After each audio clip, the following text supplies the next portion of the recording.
खून पीने वाली चुड़ैल। बिलासपुर नाम के एक छोटे से गांव में एक चुड़ैल का साया था जो हर पूर्णिमा की रात को आती और लोगों का गला काट कर उनका खून पिया करती। सभी लोग उस चुड़ैल से बड़े परेशान थे, पर उन्हें समझ ही नहीं आ रहा था कि आखिर वो चुड़ैल से अपना पीछा कैसे छुड़ाए। ऐसे ही एक दिन हरिया नाम का एक व्यक्ति घर जा रहा होता है कि तभी उसे किसी के हंसने की आवाज सुनाई देती है। कौन है?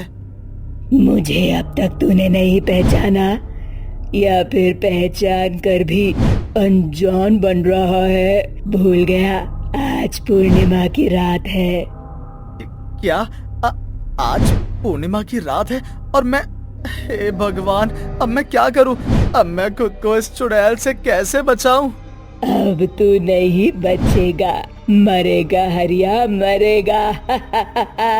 इतना बोलकर चुड़ैल उसके सामने आ जाती है और उसकी गर्दन काटकर उसके शरीर का सारा खून पी जाती है। हरिया का खून पीने के बाद वो गांव के अंदर जाती है। चुड़ैल के हंसने की आवाज सुनकर एक आदमी अपनी बीवी से बोलता है, हे भगवान, वो चुड़ैल फिर से इस गांव में हमारा खून पीने के लिए आ गई है। आप सही बोल रहे हैं। अब न जाने ये चुड़ैल किसकी गर्दन काटकर उसकी गर्दन से खून पिएगी। हे भगवान, इस चुड़ैल से हमारी रक्षा करो और इस गांव को इस चुड़ैल के चंगुल से आजाद करो। हमें उस चुड़ैल से मुक्ति नहीं मिलने वाली। इतना बोलकर वो दोनों बैठकर रोने लगते हैं कि तभी उस आदमी का फोन बजता है और करण नाम का एक लड़का फोन पर बोलता है, पापा, मैं स्टेशन पर कब का आ चुका हूँ और आप अब तक लेने नहीं आए। आप तो आज मुझे स्टेशन पर लेने आने वाले थे ना। करण बेटा, आज तो इस गांव में मत आ, आज पूर्णिमा है। मैं तुझे बताना भूल गया था बेटा, मुझे माफ कर दे। तो क्या हुआ पापा, अगर आज पूर्णिमा है तो? और वैसे भी अब मैं आ चुका हूँ, तो अब आप मुझे बताओ कि आप मुझे स्टेशन लेने आ रहे हो या मैं खुद घर आ जाऊं? सुन बेटा, तुझे नहीं पता, पर हमारे गांव में चुड़ैल का साया है जो हर पूर्णिमा की रात को आती है और किसी न किसी इंसान के गले को काट कर उसके शरीर का सारा खून पी जाती है। देख, उसने तुझे गांव के अंदर देख लिया तो वो तुझे मार डालेगी। इसलिए बेटा, तू कल सुबह आ जाना। आज रात को तो स्टेशन पर ही रुक जा। क्या पापा, आप खुद पढ़े लिखे हैं और मुझे पढ़ाने के लिए आपने विदेश भेजा है और आज आप ही चुड़ैलों की बातें कर रहे हो? आप इन बातों पर कैसे विश्वास कर सकते हो? ये सब एक अंधविश्वास है। आप इन सब पर कब से ध्यान देने लगे? मुझे कुछ नहीं पता, मैं बस आ रहा हूँ, वो भी अभी। नहीं बेटा, तू यहाँ मत आना। बेटा, मेरी बात को समझ, यहाँ आना खतरे से खाली नहीं है। वो चुड़ैल तेरा गला काट कर तेरे शरीर का सारा खून पी जाएगी बेटा। पर पापा, मेरी बात को समझो, मैं अकेला नहीं हूँ।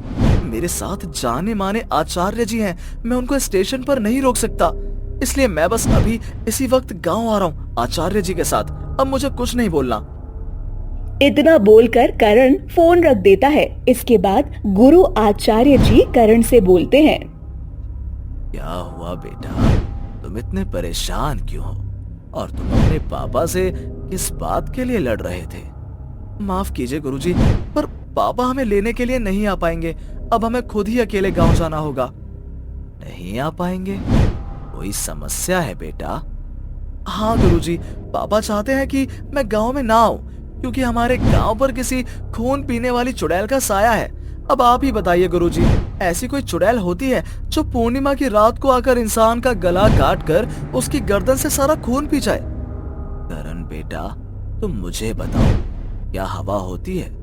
कभी तुमने हवा को देखा है? ये आप कैसी बातें कर रहे हैं गुरु आचार्य जी? हवा होती है तभी तो हम सांस ले पाते हैं। अगर हवा नहीं चलती तो हम कैसे जी सकते हैं? बच्चे, जिस तरह से हवा होती है पर दिखती नहीं, ठीक उसी तरह से चुड़ैल भी होती है पर वो दिखती नहीं। वो केवल उन्हीं को दिखती है जिनको वो दिखना चाहती है। तुम्हारे पापा कुछ गलत नहीं कह रहे। इस गांव के बारे में ऐसी बातें मैंने भी सुनी है, इसलिए मैं तुम्हारे साथ आज के दिन तुम्हारे गांव आना चाह रहा था, क्योंकि अब तुम्हें सारी बात पता है। इसलिए तुम मुझे अपने गांव लेकर चलो। ठीक है गुरुजी। अब करण गुरु आचार्य जी के साथ अपने गांव जाता है, जहां वो अपनी आंखों से देखता है कि वो भयंकर चुड़ैल लोगों को उनके घरों से निकाल कर उनकी गर्दनों को काट काट कर उनके शरीर का सारा खून पी रही है। ये दृश्य देखकर करण के होश उड़ जाते हैं। तो वही गुरु आचार्य जी अपने झोले में से रुद्राक्ष की माला निकालकर करण को पहना देते हैं और अपने हाथों में भभूत लिए उस चुड़ैल के सामने जाते हैं। चुड़ैल, बहुत पी लिया तूने मासूम लोगों का खून। अपनी शक्तियों को बढ़ाने के लिए तूने न जाने कितने मासूमों की जान ले ली, परंतु अब तेरा मरना निश्चित है। तू बुड्ढे, अब तू भी मरेगा। मुझे कोई नहीं मार सकता, क्योंकि मैं बहुत शक्तिशाली हूँ और ये पूर्णिमा की रात मेरी रात है। हम काली शक्तियों की रात। आज के दिन मैं इस गांव के 10 लोगों का खून पीकर अपनी शक्तियों को और ज्यादा बढ़ाऊंगी और तू देखता रहेगा बुड्ढे, मेरा कुछ नहीं बिगाड़ पाएगा। मेरे होते हुए मैं तुझे ऐसा कभी नहीं करने दूंगा चुड़ैल।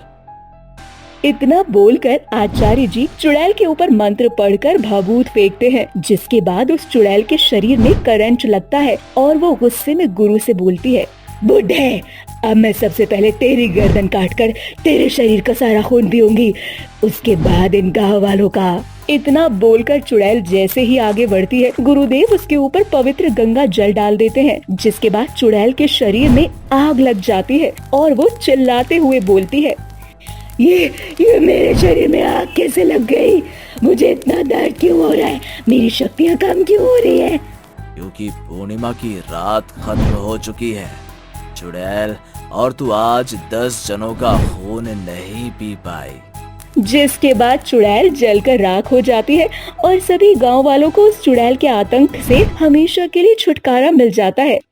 इसमें शुक्रिया बोलने वाली कोई बात नहीं है, ये तो मेरा काम था। जिसके बाद गुरुदेव वहाँ से चले जाते हैं और करण अपने माता पिता के साथ रहने लगता है। तो वो सभी गांव वाले अब चैन से अपनी जिंदगी जीने लगते हैं।